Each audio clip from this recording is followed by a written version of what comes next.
ഭീകരാക്രമണത്തിന് ഇന്ത്യ ഉടൻ തിരിച്ചടി നൽകുമോ? ഉണ്ടെങ്കിൽ അതെപ്പോൾ, എങ്ങനെയെന്ന ചോദ്യങ്ങളാണ് രാജ്യമൊട്ടാകെ നിറയുന്നത്. സിന്ധു നദീജല കരാർ മരവിപ്പിക്കുകയും വാഗ അട്ടാരി അതിർത്തികൾ അടയ്ക്കുകയും അടക്കമുള്ള അറുത്ത് മുറിച്ചുള്ള നടപടികളിലേക്ക് രാജ്യം കടന്നു കഴിഞ്ഞെങ്കിലും സൈനിക മറുപടിയിൽ വളരെ പെട്ടെന്നൊരു നിലപാടിലേക്ക് കടക്കാൻ ഇന്ത്യക്ക് കഴിയുമോ എന്നത് നയതന്ത്ര തലത്തിലെ ചോദ്യം കൂടിയാണ്.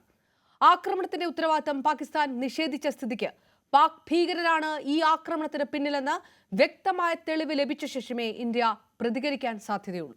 ഉറിയും ബലാക്കോട്ടും കണ്ടതുപോലെയുള്ള ആക്രമണങ്ങൾ ഇന്ത്യൻ സൈന്യം ഇപ്പോഴും അവലംബിക്കുമോ?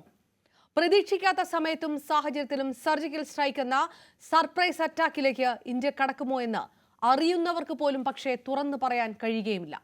പ്രത്യേകിച്ച് പാക് സൈന്യം മാസങ്ങളായി അതിർത്തിയിൽ ജാഗ്രത പുലർത്തുന്നുവെന്ന റിപ്പോർട്ടുകളും പുറത്തുവരുന്ന സാഹചര്യത്തിൽ ഏതായാലും ഈ രാജ്യം ഉറ്റുനോക്കുന്നുണ്ട് തിരിച്ചടിയുടെ സമയം എപ്പോഴാകുമെന്ന്.